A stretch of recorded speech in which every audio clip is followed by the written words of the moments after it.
समय पहले की बात है। सोनापुर नामक गांव में सपना अपनी सौतेली माँ जानकी और दो सौतेली बहन टीना और मीना के साथ रहा करती थी, क्योंकि कुछ समय पहले ही सपना की माँ का निधन हो गया था और सपना की अच्छी देखभाल के लिए किशोर दास जानकी से दूसरी शादी कर लेते हैं। लेकिन बेचारे किशोर दास को कहाँ पता था कि जानकी और उसकी दोनों बेटियां कितने बुरे स्वभाव की हैं। तीनों माँ बेटी मिलकर बेचारी सपना के ऊपर बहुत जुल्म और अत्याचार क्या करती थी और किशोर दास को कानों कान भनक भी नहीं लगने देती थी कि वह उसके साथ कैसा बर्ताव करती हैं, क्योंकि किशोर दास तो शहर में काम किया करता था और जब भी वह शहर से वापस आता तो तीनों माँ बेटी सपना के साथ ऐसा बर्ताव करती जैसे उनसे अच्छा इस दुनिया में कोई और है ही नहीं। ऐसे ही समय बीत रहा था।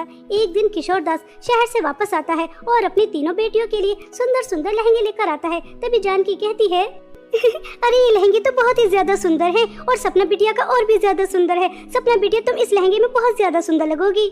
सपना दीदी मैंने आपके रूम की सफाई कर दी है। सपना दीदी मैंने आपके सभी कपड़ों पर इस्त्री भी कर दी है और आपका मनपसंद पास्ता भी बना दिया है, जल्दी से खा लीजिए, अगर ठंडा हो जाएगा तो आप हमारी बहुत पिटाई करेंगी। सपना तुमने अपनी दोनों बहनों को अपनी नौकरानी बना कर रखा है, ये अच्छी बात नहीं है। अरे अरे रहने दीजिए ना, आप सपना बिटिया को क्यों डांट रहे हैं? मैं तो इससे ऊंची आवाज में बात भी नहीं कर सकती और आप इसे डांट रहे हैं। अगर इससे गुस्सा आ गया तो इसने हमें घर से बाहर निकाल दिया तो इसने हमें घर में रहने की परमिशन दे दी, यही हमारे लिए बहुत बड़ी बात है। हम तो पूरी कोशिश करते हैं कि ये मुझे अपनी माँ और मेरी दोनों बेटियों को अपनी बहन मान ले, मगर ये मानती ही नहीं है। जाओ सपना बिटिया तुम पास्ता खा लो। तीनों माँ बेटी की यह ड्रामे देखकर सपना बेचारी मन ही मन में बहुत रोती है और सोचती है ये तीनों कितनी ड्रामेबाज हैं। अगर इन्होंने मुझे धमकी नहीं दे रखी होती कि ये शहर में पिताजी को गुंडों से मरवा देंगी तो मैं कब कब पिताजी को सारी हकीकत बता देती कि ये तीनों कितनी दुष्ट और बुरे स्वभाव के हैं। पिताजी एक दिन के लिए आते हैं और उस दिन भी मुझे बुरा बना देती हैं। पिताजी को क्या पता कि इन्होंने मुझे नौकरानी बना कर रखा है, मुझसे सारा काम कराती है, मुझे मारती है, पीटती है। अफसोस कि मैं कुछ नहीं कह सकती।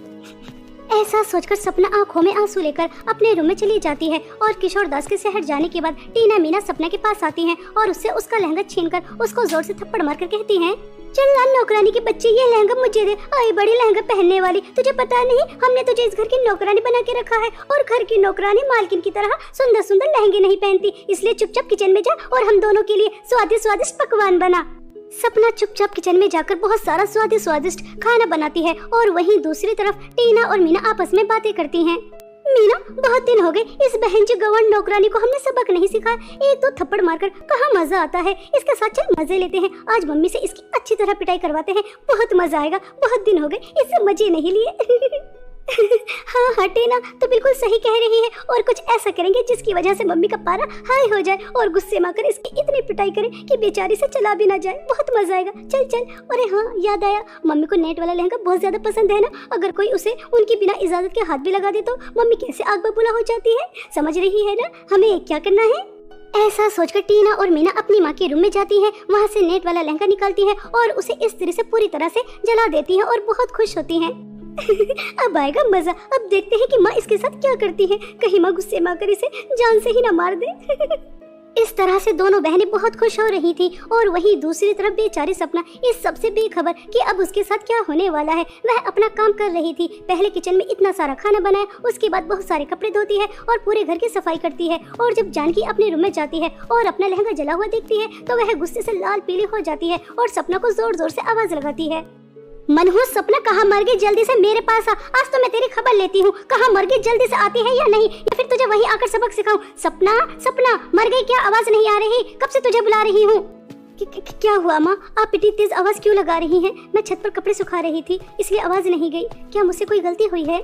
सपना के इतना कहते ही तभी जानकी प्रेस उठाती है और गर्मा गर्म प्रेस सपना के हाथ पर लगा देती है और उसका जला हाथ मोड़कर कहती है मनहूस मेरा फेवरेट इतना महंगा और सुंदर लहंगा जलाकर कह रही है क्या माँ मुझसे कोई गलती हो गई? तूने तो इतनी बड़ी गलती की है, अगर मैं तुझे जान से भी मार दूं तो मेरा गुस्सा शांत नहीं होगा। अब मुझे सच सच बता कि तूने मेरा लहंगा क्यों जलाया, तुझे क्या अपनी जिंदगी से बिल्कुल भी प्यार नहीं है? माँ कैसा लहंगा, कौन सा लहंगा, मुझे कुछ नहीं पता, आप क्या कह रही हैं? पहले तो आप मेरा हाथ छोड़िए, मुझे बहुत दर्द हो रहा है, आज तो मैं पूरे दिन आपके रूम में आई भी नहीं हूँ। पहले टीना और मीना के लिए इतना सारा खाना बना, उसके बाद कपड़े धोए, सफाई की, आपने बुलाया तो मैं आपके रूम में आई हूँ। माँ मुझे कुछ नहीं पता, मेरा हाथ छोड़िए, मुझे बहुत दर्द हो रहा है। माँ मेरा हाथ छोड़िए, मुझे बहुत दर्द हो रहा है। सपना की बहुत गिड़गिड़ाने की बात जानकी उसका हाथ छोड़ देती है और दूर खड़ी टीना और मीना यह सब नजारा देखकर बहुत खुश हो रही थी। वह जैसा चाहती थी वैसा ही हो रहा था। जानकी बहुत गुस्से में वहाँ से चली जाती है। टीना मीना को हंसता हुआ देखकर सपना सब समझ जाती है कि यह सब कुछ उन दोनों ने ही किया है। तभी वह उनके पास जाती है और उनसे कहती है, टीना और मीना, आखिर तुम्हें क्या मिलता है मुझे इतना पिटवा कर? मैं तो तुम्हारी हर बात मानती हूँ, अच्छी भी बुरी भी। तुम ऐसा नहीं करना चाहिए था। मैं जैसी भी हूँ, सौतेली हूँ, तुम्हारी बहन हूँ। अब देखो माने मेरा पूरा हाथ जला दिया, मुझे कितना दर्द हो रहा है। पहली बात तो हम तुझे अपनी बहन नहीं मानते और तुझे परेशान करने में और तेरी पिटाई करवाने में हमें बहुत मजा आता है। ये मजे हमें कहाँ मिलेंगे? मीना, मैं सही कह रही हूँ ना? और हाँ, मम्मी कह रही थी घर का राशन खत्म हो रहा है, इसलिए वह तुझे लेकर आना होगा। यह ले लिस्ट और जल्दी से लेकर आ, अगर माँ से दोबारा पिटाई न खानी हो तो। सपना चुपचाप सामान की लिस्ट लेती है और बाजार के लिए निकल जाती है, क्योंकि वह अपनी सौतेली माँ से दोबारा पिटना नहीं चाहती थी। उसके हाथ में बहुत दर्द हो रहा था और वह बाजार की तरफ रोती हुई जा रही थी और अपने माता पिता को भी बहुत याद करती है। माँ, आप मुझे इतनी जल्दी अकेला छोड़कर क्यों चली गई? देखो तो मेरी सौतेली माँ और सौतेली बहन मेरे ऊपर कितना जुल्म और अत्याचार करती है। पहले तो वो मुझे सिर्फ खाना नहीं देती थी, रूखा सूखा देती थी, फटे पुराने कपड़े देती थी, लेकिन अब तो उन्होंने हद ही पार कर दी। मेरा पूरा हाथ जला दिया और उसके बाद मुझसे काम भी करा रही है। मुझे बहुत दर्द हो रहा है और पिताजी तो शहर में रहते हैं, उन्हें पता ही नहीं है कि मेरे ऊपर क्या बीत रही है। उन्हें तो ऐसा लगता है कि मेरी सौतेली माँ और सौतेली बहन मुझसे कितना प्यार करती है, बल्कि मैं गलत हूँ। मैं तो उन्हें सच भी नहीं बता सकती। मैं क्या करूँ? आगे कुआं पीछे खाए, कहाँ जाऊँ? कुछ भी समझ में नहीं आ रहा। इस तरह से सपना बहुत रो रही थी। तभी उसे आवाज आती है, अरे कोई है क्या? कोई हमारी आवाज सुन सकता है? कृपया करके हमें इस कुएं से बाहर निकालो। क्या कोई है जो हमारी आवाज सुन सकता है? हमें इस कुएं से बाहर निकालो। सपना को यह आवाज आ रही थी और वह तुरंत कुएं के पास जाती है तो उसे 2 सोने और चांदी के लहंगे नजर आते हैं। लेकिन वह सोचती है, आवाज तो इस कुएं के अंदर से ही आ रही है, लेकिन इसके अंदर तो कोई इंसान नजर नहीं आ रहा, बस सोने और चांदी जैसे लहंगे नजर आ रहे हैं। चलो इन्हें बाहर निकाल लेती हूँ, उसके बाद क्या पता इसके अंदर कोई इंसान हो जो आवाज लगा रहा हो। ऐसा सोचकर सपना उस कुएं के अंदर से वह सोने और चांदी के लहंगे बाहर निकाल लेती है। तभी चांदी के लहंगे से आवाज आती है, सुनो लड़की, तुम तो हमारे लिए मसीहा बनकर आई हो। हम यहाँ 10 साल से इस कुएं के अंदर कैद हैं, लेकिन किसी ने आज तक हमारी आवाज नहीं सुनी। हम परी लोक की रानी परी की 2 बेटियां हैं, सोनिया और चांदनी। हम अपने असली रूप में तभी आ पाएंगे जब तुम उस दुष्ट जादूगरनी के पास से पीला और सफेद फूल लेकर आओगी। क्या तुम हमारे लिए इतना कर सकती हो? इस काली पहाड़ी के पास उसी गुफा में वह चुड़ैल रहती है। बताओ, क्या तुम हमारी मदद करोगी? हाँ, मैं तुम्हारी मदद जरूर करूंगी, क्योंकि मेरी माँ मुझसे कहती थी कि कभी भी मुसीबत में आए लोगों को अकेला छोड़कर नहीं जाना चाहिए, उनकी मदद करनी चाहिए, चाहे उसके लिए आपको कितनी भी कठिन परीक्षा से क्यों ना गुजरना पड़ जाए। इसलिए मैं आपकी मदद जरूर करूंगी। ऐसा कहकर सपना काली पहाड़ी के पीछे जो जादूगरनी रहती थी वहां पहुंच जाती है। वह जादूगरनी तपस्या कर रही थी। तभी वह गुफा के अंदर जाती है और पीछे से जादूगरनी के ऊपर हमला कर देती है और उसे बांध देती है और वहां से पीले और सफेद फूल उठाती है और गुफा से बाहर निकलने लगती है। तभी वह जादूगरनी कहती है, सुन लड़की, तू उन दोनों परियों की मदद नहीं कर सकती। मेरी सदियों की मेहनत है। मैंने उन्हें बहुत मुश्किल से जादू सोने और चांदी के लहंगे बनाकर उस कुएं में फेंका था। अब समय करीब आ रहा था। इस अमावस की रात में उन दोनों लहंगों को जला देती और इस दुनिया की सबसे ताकतवर जादूगरनी बन जाती। यह तू उसे पीले और सफेद फूल ले जाकर मत दे। इसके बदले में तुझे बहुत सारी धन दौलत देने के लिए तैयार हूँ। सोना, हीरे, जवाहरात, मोती जो चाहे वह ले ले, लेकिन ये फूल मुझे दे दे, उन्हें ले जाकर मत दे। दुष्ट जादूगरनी, तू मुझे धन दौलत का लालच देकर फंसा नहीं सकती, क्योंकि मुझे अच्छी तरह से पता है लालच बुरी बला होती है। और मुझे परियों ने सब बता दिया है कि जैसे ही वे अपने असली रूप में आ जाएंगी तो तू जल भुनकर राख हो जाएगी और मेरी वजह से किसी बुराई का अंत हो जाए। मेरे लिए इससे अच्छी बात कोई और हो ही नहीं सकती। इस तरह सपना धन दौलत का लालच नहीं करती और वह पीले और सफेद फूल ले जाकर दोनों लहंगों को दे देती है। जैसे ही वह दोनों लहंगे फूलों की खुशबू सूंघते हैं तो दोनों परी के रूप में आ जाती हैं और सपना से कहती हैं, हमें आज़ाद कराने के लिए तुम्हारा बहुत बहुत धन्यवाद। तुमने हमें कुएं के सोने और चांदी के लहंगे से दोबारा से परी बनाया है। ये एहसान हम तुम्हारा जिंदगी भर नहीं भूलेंगे। तुम बहुत अच्छी हो और लालची तो बिल्कुल भी नहीं हो। तुमने लालच नहीं किया, इसलिए हम अपने असली रूप में आ गए। इसलिए हम दोनों तुम्हें गिफ्ट देना चाहते हैं। हम तुम्हें कुएं के जादू सोना चांदी के 2 लहंगे देते हैं, जिसकी मदद से अब तुम्हारी जिंदगी में कोई परेशानी नहीं आएगी। ऐसा कहकर परी कुएं के पास जाती है और वहाँ अपनी जादुई छड़ी घुमाती है। तभी कुएं के अंदर से 2 जादुई सोने और चांदी के लहंगे बाहर निकल कर आते हैं और वह सपना को दे देती हैं। सपना वह जादुई सोने और चांदी के लहंगे लेकर घर चली जाती है और उन्हें छुपा कर रख देती है। अब उसकी सौतेली माँ और सौतेली बहनें उससे जो भी काम करने के लिए कहती तो जादुई सोने का लहंगा उस काम को तुरंत कर देता और सपना को जब भी भूख लगती तो वह जादुई चांदी के लहंगे से स्वादिष्ट स्वादिष्ट खाना मांगती और खा लेती और अपनी सौतेली माँ और सौतेली बहन के अत्याचार से इसी तरह से बच रही थी और एक हंसी खुशी जीवन बिता रही थी। ऐसे ही समय बीत रहा था। एक दिन टीना और मीना अपनी माँ से कहती हैं, मम्मी आप इस नौकरानी से कितना ज्यादा काम कराती हैं और खाने के लिए भी 5 दिन में एक बार देती है, फिर भी हट्टी कट्टी काम करती रहती है। अगर आम इंसान हो तो वह तो एक दिन मर ही जाए इतना सारा काम करके, और ये तो ठीक ठाक स्वस्थ हंसी खुशी काम करती रहती है जैसे इसे कोई फर्क ही नहीं पड़ता।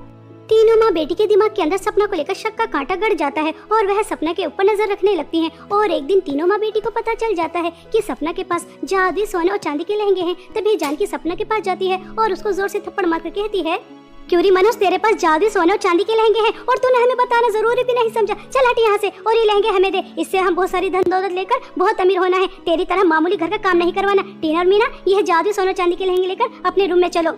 जानकी के कहने पर जैसे ही टीना और मीना जादुई सोने और चांदी के लहंगे को हाथ लगाती हैं तो उसके अंदर बहुत तेज करंट निकलता है और दोनों बहनों को बहुत तेज करंट लगता है, जिसकी वजह से दोनों बहनें पागल हो जाती हैं और पागल होकर डांस करने लग जाती हैं। अपनी बेटियों की यह हालत देखकर जानकी को बहुत गुस्सा आता है और जानकी भी जैसे जादुई सोने और चांदी के लहंगे को हाथ लगाती है तो उसे भी बहुत तेज का करंट लगता है और वह बहुत दूर जाकर गिरती है। तभी जादुई सोने के लहंगे से आवाज आती है, दुष्ट औरत, बहुत कर लिया तूने मासूम सपना के ऊपर अत्याचार, अब तो और अत्याचार नहीं कर सकती। अगर तू चाहती है कि मैं तुझे पागल ना करूं तो अपनी दोनों पागल बेटियों को लेकर यहाँ से कहीं दूर चली जा। यह जादुई सोने चांदी के लहंगे को कोई भी लालची और बुरे स्वभाव का इंसान हाथ नहीं लगा सकता, उसके साथ ऐसा ही होता है, निकल जा यहाँ से। जादुई सोने और चांदी के लहंगे जानकी से ऐसा कह ही रहे थे, तभी वहाँ पर किशोर दास भी आ जाता है और उसे भी जानकी और उसकी दोनों बेटियों की सच्चाई पता चल जाती है और वह भी धक्के मारकर तीनों माँ बेटी को घर से बाहर निकाल देता है। जानकी अपनी दोनों पागल बेटियों को लेकर सड़क पर इधर उधर घूमती रहती है और सपना अपने पिता के साथ कुएं के जादुई सोने और चांदी के लहंगे के साथ एक हंसी खुशी जीवन बिताती है, क्योंकि अब उसकी जिंदगी में अत्याचार करने के लिए उसकी सौतेली माँ और सौतेली बहन नहीं थी। बहुत समय पहले की बात है। रामपुर नामक गांव में सपना अपने माता पिता के साथ रहा करती थी। वह एक छोटी सी झोपड़ी में रहा करते थे। सपना सांवली थी, आस पड़ोस वाले सब उसका बहुत मजाक उड़ाया करते थे, लेकिन उसके माता पिता सपना का आत्मविश्वास कभी भी कम नहीं होने दिया करते थे। हमेशा उसे समझाते थे कि इंसान की सुंदरता ही सब कुछ नहीं होती, इंसान का दिल सुंदर होना चाहिए। अपने माता पिता की बातें सुनकर उसे बहुत हिम्मत मिलती थी। सपना के पास जो भी कुछ हुआ करता था वह कोशिश करती थी कि दूसरों की मदद कर सके। ऐसे ही सपना अपने माता पिता के साथ हंसी खुशी रह रही थी। सपना पास के सरकारी स्कूल में पढ़ भी रही थी और वह 10th क्लास में टॉप करती है। तभी वह अपने पिता से कहती है, पिताजी मैंने टॉप किया है और आपने कहा था अगर इस बार मैं नंबर और भी अच्छे लेकर आई तो आप मुझे बाहर होटल पर खाना खिलाने लेकर जाएंगे, तो अब अपना वादा पूरा कीजिए। हाँ क्यों नहीं मेरी प्यारी बच्ची, आज ही मजदूरी के पैसे मिले हैं, चलो तैयार हो जाओ। अपने पिता की बातें सुनकर सपना खुश हो जाती है और वह फटाक से तैयार हो जाती है और अपने माता पिता के साथ बाहर होटल पर खाना खाने चली जाती है। पूरा परिवार बहुत खुश था, सब बहुत एंजॉय कर रहे थे, लेकिन इस हंसते खेलते परिवार को किसी की नजर लग जाती है। जिस टैक्सी में पूरा परिवार बैठकर अपने घर वापस आ रहा था, अचानक उस टैक्सी की टक्कर एक ट्रक से हो जाती है। आसपास के लोग सभी को हॉस्पिटल ले जाते हैं। उस एक्सीडेंट में सपना के माता पिता की मृत्यु हो जाती है। सपना को ज्यादा चोटें नहीं आती, वह अपने माता पिता को ढूंढ रही थी। तभी उसके पास एक नर्स आती है और वह सपना से कहती है, हमें आपको यह बताते हुए बहुत दुख हो रहा है। पता नहीं यह तुम्हारी अच्छी किस्मत है या फिर बुरी किस्मत कि तुम बच गई, लेकिन टैक्सी में बैठे तुम्हारे माता पिता और ड्राइवर की मौत हो चुकी है। अब तुम्हारे माता पिता इस दुनिया में नहीं रहे। तुम्हारे पिता के पास जो फोन था उससे नंबर लेकर हमने तुम्हारे रिलेटिव को बुलाया है, अभी वो आते ही होंगे, तुम उनके साथ चली जाना, ठीक है? नहीं ऐसा नहीं हो सकता। अचानक मेरे हंसते खेलते परिवार को किसकी नजर लग गई। पिताजी मुझे इस तरह से अकेला छोड़ के नहीं जा सकते। अब मैं कहाँ जाऊंगी, उनके बिना कैसे जीऊंगी। काश मैं भी अपने माता पिता के साथ चली गई होती तो कितना अच्छा होता। मेरा तो उनके सिवा कोई नहीं है, मैं क्या करूँ, कैसे रहूंगी। नहीं माँ, पिताजी आपको इस तरह से मुझे अकेला छोड़ के नहीं जाना था। इस तरह से सपना बहुत ज्यादा रो रही थी। तभी सपना के चाचा आ जाते हैं और वह सपना से कहते हैं, सपना भैया भाभी के बारे में सुना, बहुत अफसोस हुआ। बेटा तुम्हें अब हिम्मत से काम लेना होगा। अब तुम हमारे साथ मेरे घर में रहोगी, ठीक है बेटा?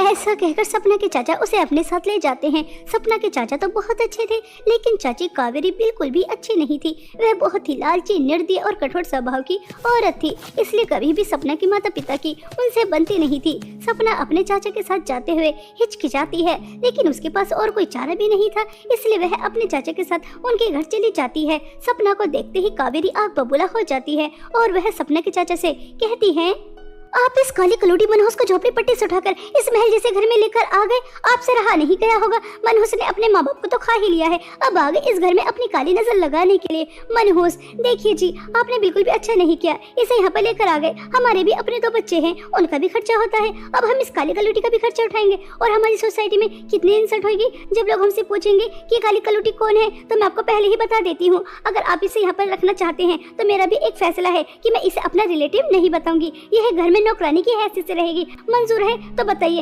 वरना मैं जा रही हूँ अपने दोनों बच्चों के साथ मायके और कभी वापस नहीं आऊंगी। हाँ, कह देती हूँ।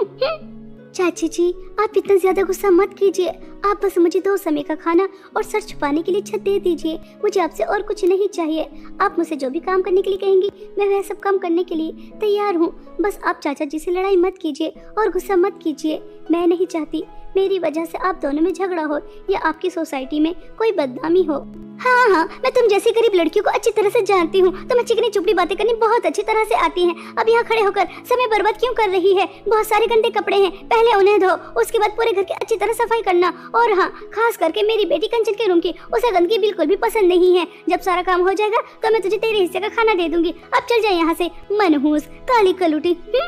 बेचारी सपना चुपचाप काम करने में जुट जाती है। पहले वह बहुत सारे गंदे कपड़े धोती है, फिर उन पर इस्त्री करती है, उसके बाद पूरे घर की सफाई करती है। सभी काम करने के बाद कावेरी बेचारी सपना को अपने आँखें का बचा कुचा खाना देती है। सपना अपनी किस्मत समझकर उसे खा लेती है। ऐसे ही दुखों की भरी जिंदगी सपना अपनी चाची के घर जी रही थी। एक दिन कंचन मेकअप कर रही थी। कंचन को मेकअप करते देख सपना उससे कहती है, कंचन दीदी, आप यह मेकअप करके कितनी ज्यादा सुंदर लग रही हैं। यह ब्लश, लिपस्टिक, नील पॉलिश आप पर बहुत ही जच रही है। आप बहुत ज्यादा सुंदर लग रही हैं।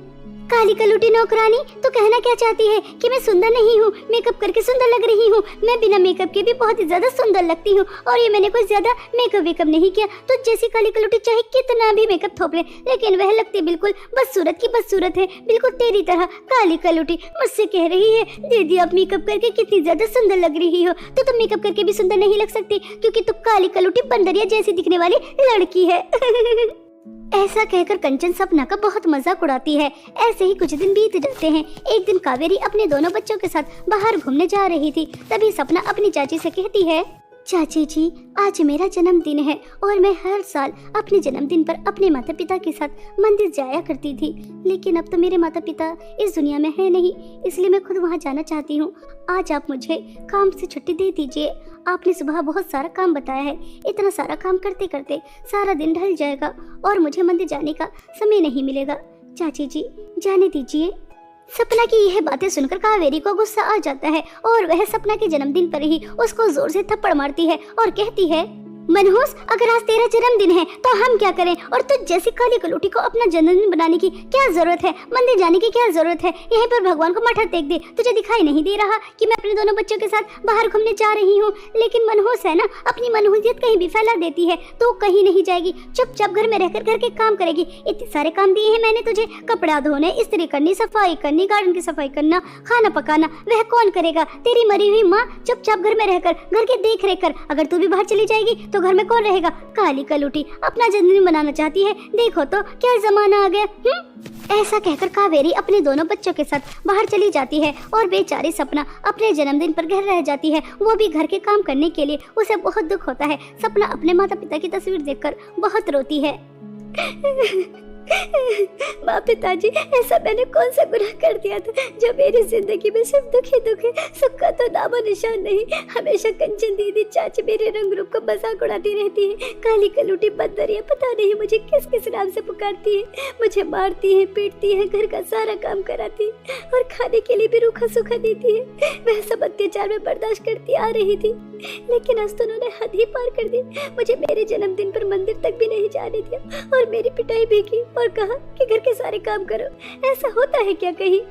माँ, जैसा मेरे साथ हो रहा है, जब तक आप लोग मेरी बेबी जिंदगी में थे दुख नहीं थे और अब सिर्फ दुख ही दुख। ऐसा कहकर सपना बहुत रो रही थी। तभी सपना की स्वर्गवासी माँ की तस्वीर से आवाज आती है, सपना बेटा, आज भी मैं तुम्हारे साथ हूँ। भले ही इस दुनिया से इस दुनिया में आ गई, लेकिन मैं तुम्हारे दिल में जिंदा हूँ।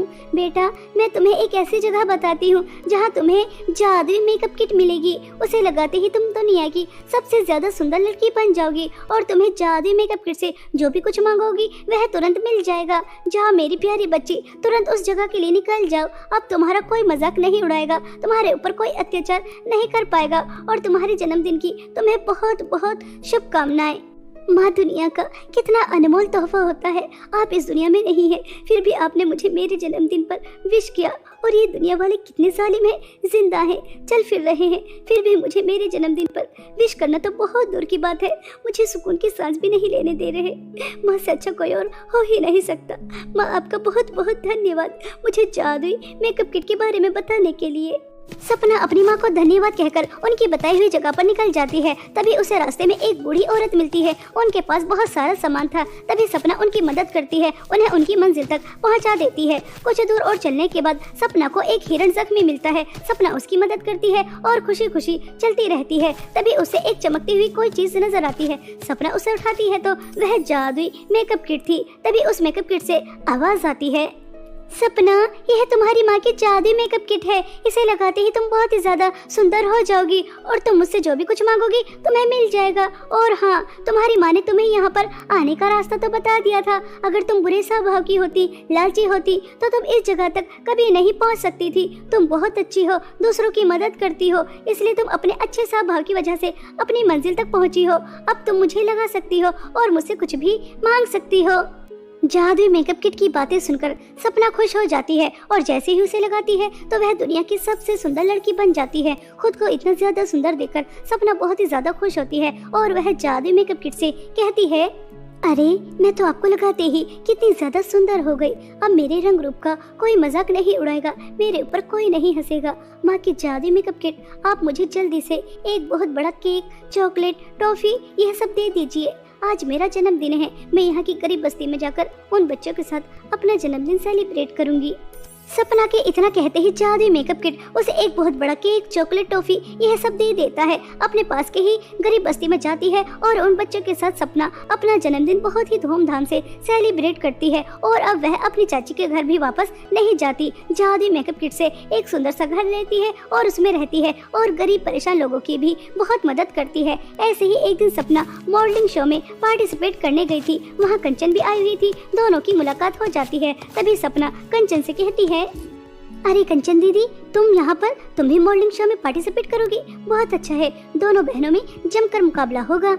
सॉरी, मैंने आपको पहचाना नहीं। और आप मुझे अपनी बहन क्यों बता रही हैं? आप बहुत सुंदर हैं, मेरी तरह सुंदर हैं, लेकिन मैं आपकी बहन नहीं हूँ। आप ऐसा क्यों कह रही हैं? आप कौन हैं? अरे कंचन दीदी, मैं वही काली कलूटी बदसूरत दिखने वाली जिसे आपने अपने घर की नौकरानी बना के रखा था। मैं सपना हूँ, आपकी कजिन। चौंक गई ना आप भी मुझे देखकर? सपना का इतना कहना था और कंचन को चक्कर आने शुरू हो जाते हैं। वह देखकर हैरान हो जाती है कि इतनी काली कलूटी दिखने वाली बदसूरत लड़की अचानक इतनी ज्यादा सुंदर कैसे हो सकती है और इतनी ज्यादा अमीर भी। वह घर जाने के बाद यह सारी बात अपनी माँ को बताती है। यह सब सुनकर कावेरी को भी चक्कर आने लगते हैं और वह अपनी बेटी से कहती है, क्या सच में बेटा वह मनहूस बहुत ही ज्यादा अमीर होगी और बहुत ही ज्यादा सुंदर?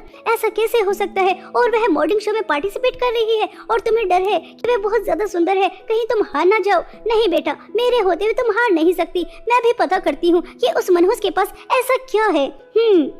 ऐसा कहकर कावेरी सपना के घर जाती है और उस पर नजर रखती है तो कावेरी को पता चल जाता है कि सपना के पास एक जादुई मेकअप किट है जिसे लगाते ही वह इतनी ज्यादा सुंदर हुई है और इतनी ज्यादा अमीर भी। और वह रात हो जाने के बाद सपना की माँ की जादुई मेकअप किट चुराकर घर लेकर आ जाती है और अपनी बेटी को देते हुए कहती है, यह ले बेटा, उस मनहूस के पास यह जादुई मेकअप किट थी जिसे लगाते वह मनहूस इतनी ज्यादा सुंदर हो गई। यह ले, इसे तू भी लगा ले और इससे बहुत सारी धन दौलत मांगना ताकि हम भी बहुत ज्यादा अमीर हो जाएं। तो पहले ही इतनी ज्यादा सुंदर है, इसे लगाने के बाद और भी ज्यादा सुंदर हो जाएगी। उसके बाद तुझे टक्कर देने वाला कोई नहीं होगा, वह मनहूस सपना भी नहीं। कावेरी के इतना कहते ही कंचन जैसे ही जादुई मेकअप किट लगाती है और बहुत सारी धन दौलत मांगती है तो कंचन बहुत ही ज्यादा बदसूरत हो जाती है और वह बहुत ही ज्यादा गरीब भी हो जाते हैं। उनके पास कुछ भी नहीं बचता। दोनों माँ बेटी को उनके लालच और बुरे स्वभाव की सजा बहुत अच्छी तरह मिल जाती है और सपना की माँ की जादुई मेकअप किट दोबारा से सपना के पास चली जाती है, जिसकी मदद से वह एक हंसी खुशी जीवन